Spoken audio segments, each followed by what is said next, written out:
Salut à tous, je suis Cédric et vous êtes bien sur le podcast de l'Atelier du Coureur, donc le podcast qui parle de course à pied et de kinésithérapie. Je suis non pas avec Jean-Cyril aujourd'hui, mais j'ai la chance d'être avec Nicolas Odabakian, qui est kinésithérapeute, master APA et formateur auprès de l'INK.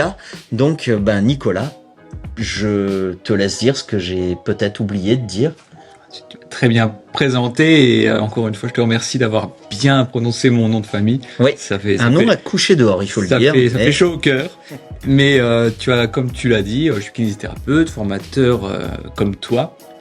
Et dans une autre vie, j'étais enseignant à pas temps plein et issu d'un master STAPS, donc la filière STAPS, spécificité activité physique adaptée.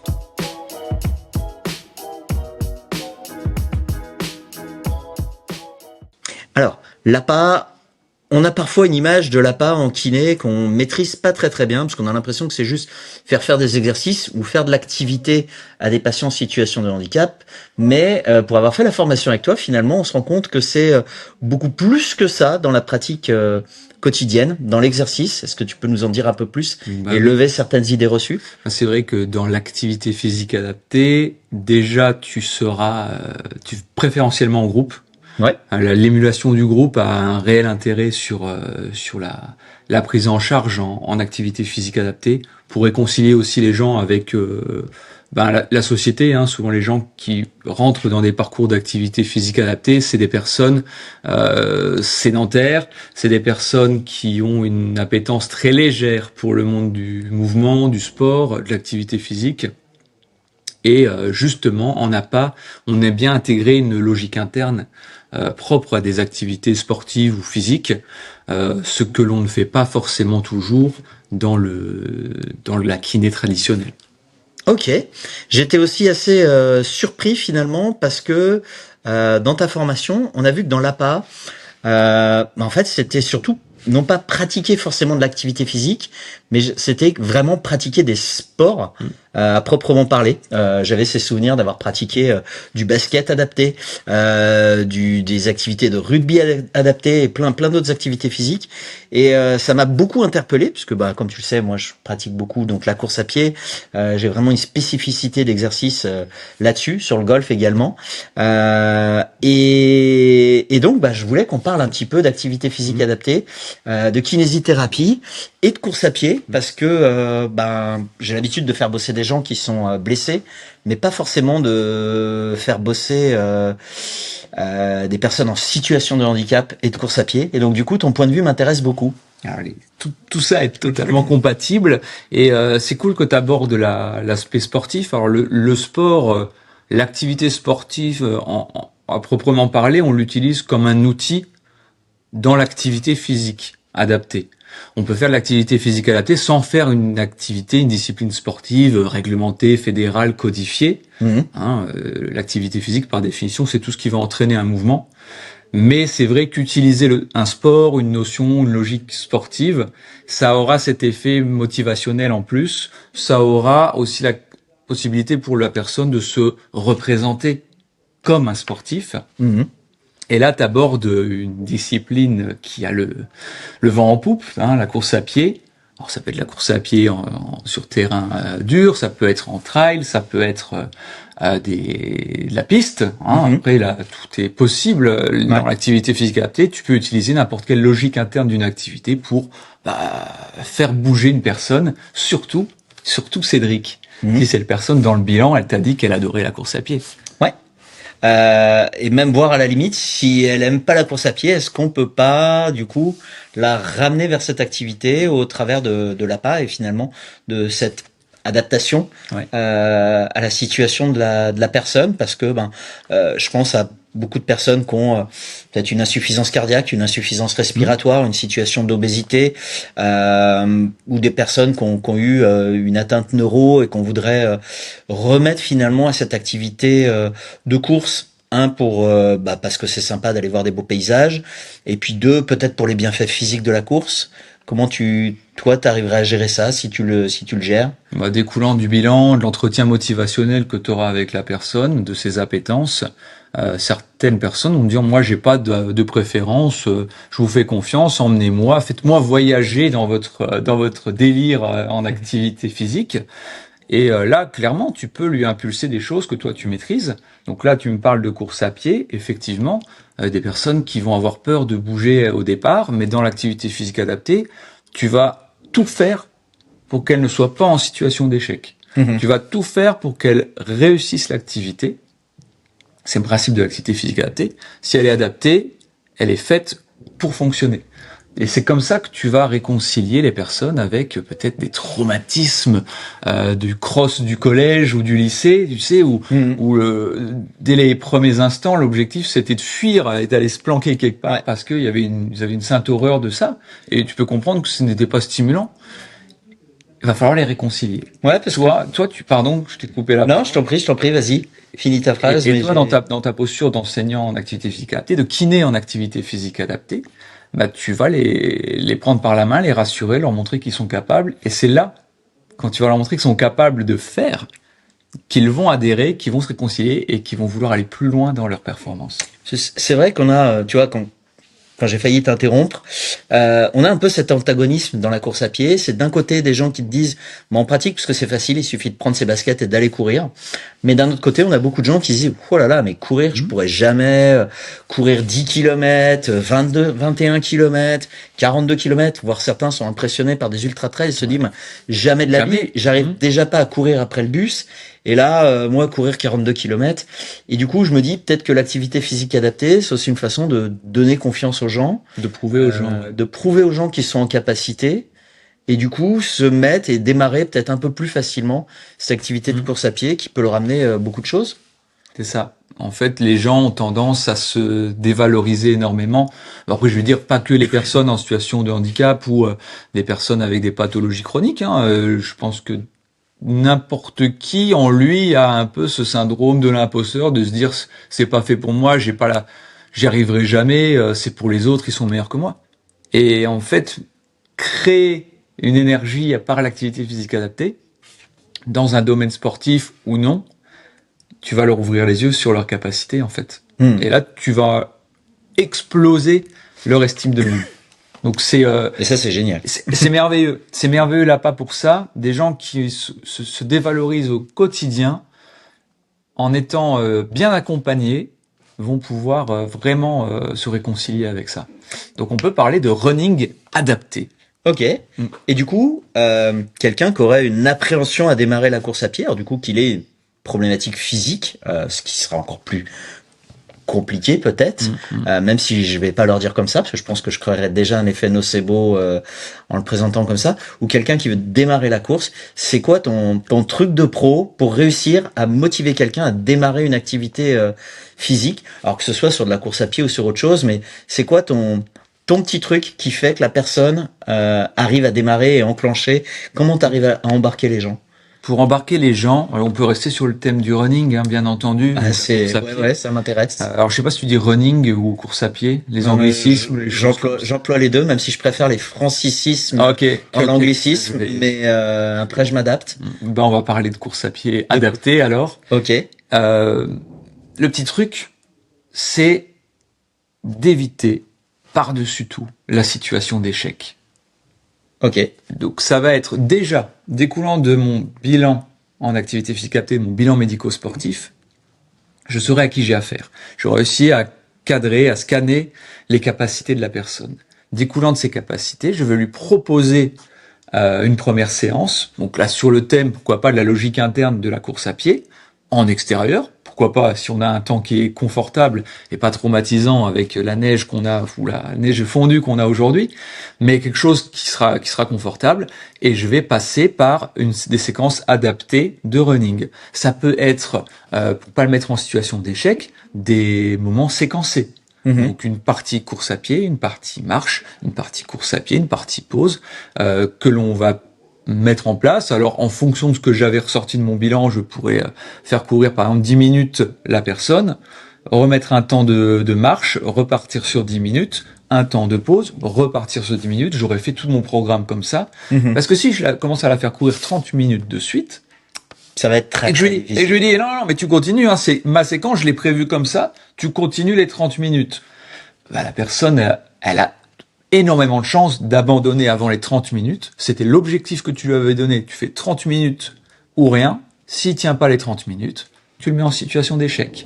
Il se dévalorise. On a même beaucoup de protocoles maintenant qui nous disent, voilà, on peut faire 1 minute de course, gentillette, sans être en fractionné, à toute vitesse, mettre dans le rouge, être essoufflé, ne plus pouvoir respirer, etc. Mais 1 minute de course tranquille, une petite minute de marche, 1 minute de course tranquille, 1 minute de marche. Et puis petit à petit, on passe à 1 minute 30, puis 2 minutes, et ainsi de suite. Ouais. Et souvent, c'est des protocoles qui ont aidé beaucoup de gens à démarrer la course à pied. Et tu sais pourquoi ça les a aidés? Parce que s'il y a une progression, et à chaque fois, il y a une amélioration. Donc la prochaine étape, la semaine prochaine, on augmentera le temps, ou on augmentera le dénivelé, ou on augmentera une difficulté sur le revêtement du sol. Et toujours un petit challenge en plus que tu vas rajouter pour stimuler la personne, la griser dans sa pratique. Ouais. Et là, comme ça, spontanément, t'as des trucs techniques que t'aurais envie de donner à quelqu'un qui va débuter la course à pied, de ton point de vue, sur le type de passion que t'as. Est-ce que t'as un éducatif, un truc sur lequel t'as envie qu'il focalise un petit peu plus? J'ai mon idée derrière ma question. Il y a un point que j'aimerais évoquer après, mais ton avis là m'intéresse de ce côté-là. Un éducatif, tu veux donc parler de... Ouais, est-ce qu'il y a un truc que t'as envie de leur dire de faire, quand ils débutent la course à pied? Est-ce que t'as une consigne un peu que tu leur donnes ou quelque chose? Alors, je vais garder quand même le côté très thérapeutique, mais il y a quand même la notion de sécurité dans toute activité, dans tout mouvement, surtout pour des personnes qui reprennent. La sécurité, connaître ses limites, mais aussi savoir surveiller les signaux d'alerte d'une personne qui pourrait vriller. Parce qu'une personne qui va commencer une activité qu'elle n'a pas fait depuis longtemps et qui, je sais pas, fait une hypoglycémie, un malaise vagal, une torsion de cheville, sur la première séance, bah, ça nous augmente la chance que la personne ne revienne pas à la séance suivante. C'est ça, ouais. Donc il y a quand même une connaissance de la personne qui passe par toi, ton regard de thérapeute, mais aussi par la personne elle-même, de savoir se connaître et reconnaître les signaux d'alerte. Entendu. Moi, je sais car de mon œil de praticien de course à pied, moins spécialisé dans la PAC que toi, forcément. Le truc pour les gens qui commencent, j'aime bien essayer de les faire travailler déjà sur une cadence de foulée, parce qu'on sait que c'est un truc qui va permettre très souvent de corriger tout un tas de petits bugs qu'on peut avoir. C'est-à-dire essayer de les faire courir avec un métronome un petit peu au début.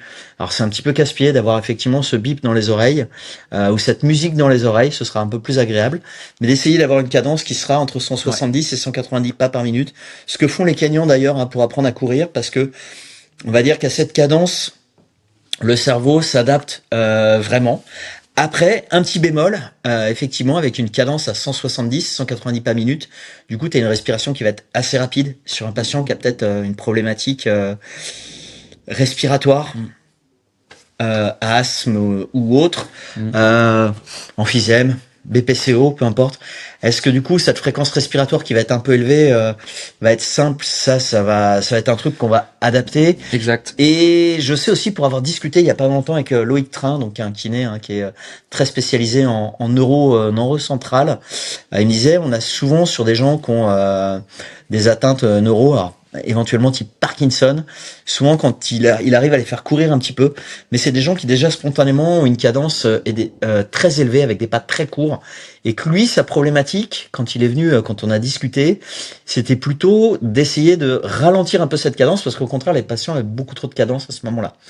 Mais je dirais en dehors de ces cas, voilà, moi j'ai ce petit truc d'essayer de travailler déjà beaucoup la cadence, d'essayer de travailler en une minute, mais après c'est les petites choses voilà qui s'adaptent.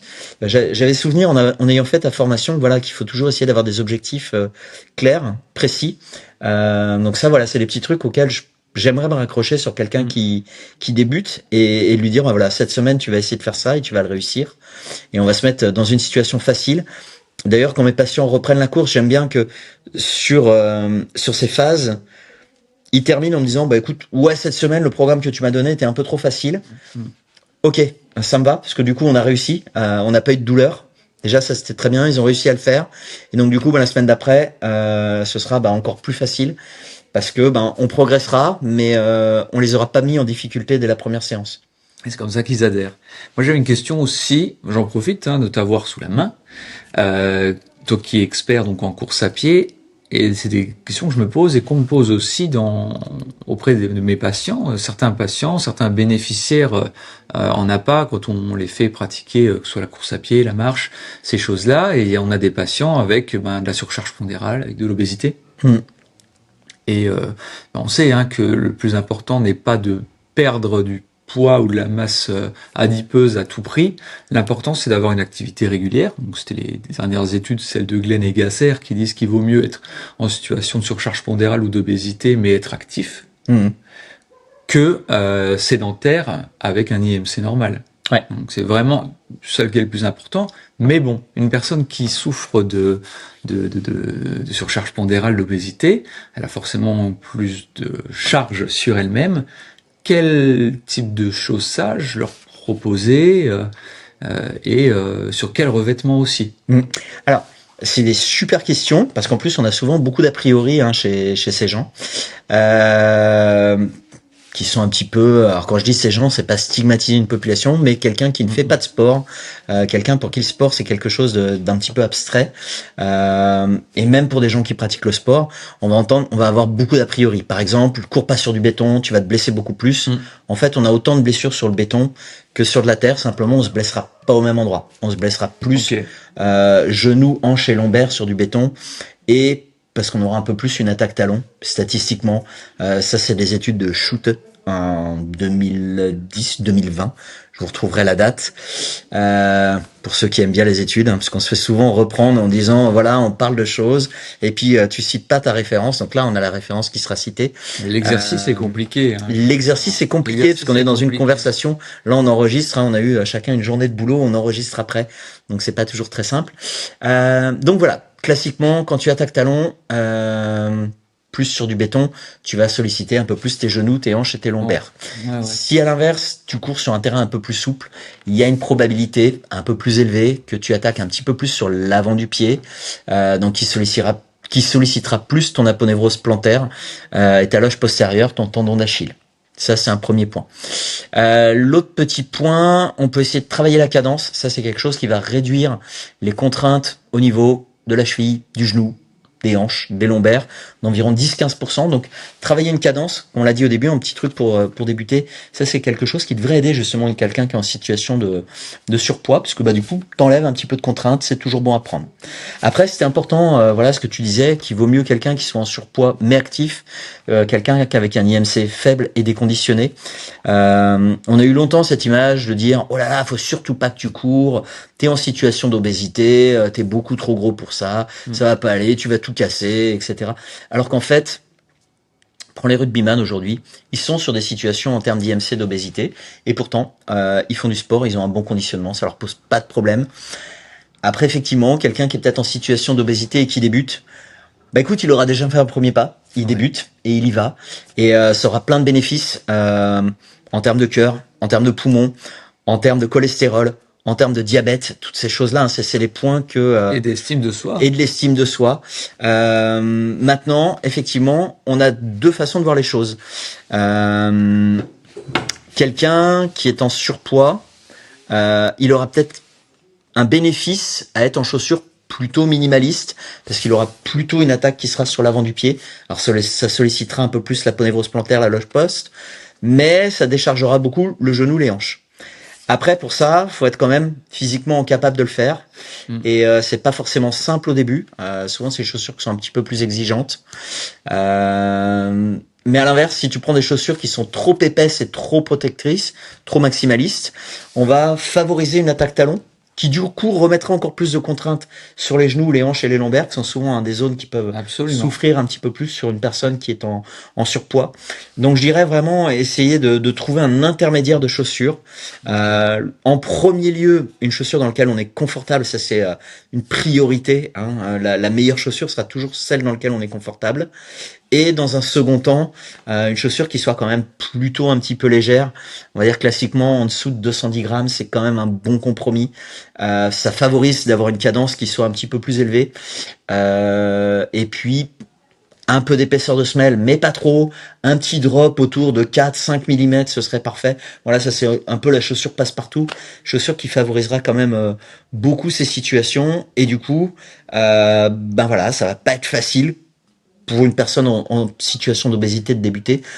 Mais ce qu'il faut se dire et être rassurant, c'est que finalement, ce sera facile pour personne de débuter une activité physique, y compris quelqu'un qui a l'air d'être plutôt fit, comme ça, mais qui fait pas trop de sport, qui est pas en surpoids, qui est plutôt jeune.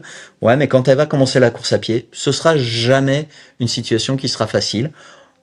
Maintenant, à nous d'amener le patient ou la patiente dans une situation où on le met pas en échec dès le début, comme tu disais. D'où l'intérêt aussi de mettre du plaisir dans la séance. Ouais, Et peut-être pas faire quelque chose de trop redondant ou ennuyeux. c'est En ça. mettant un peu de challenge aussi, peut-être de la compétition. Je te parlais du groupe aussi, ça va avoir du sens aussi d'avoir plusieurs Ouais. personnes en émulation qui peuvent faire, on peut aussi faire des exercices de relais sur Ouais. piste qui en compète, où on fait des chronos et ça peut énormément les stimuler aussi d'avoir un feedback Ouais.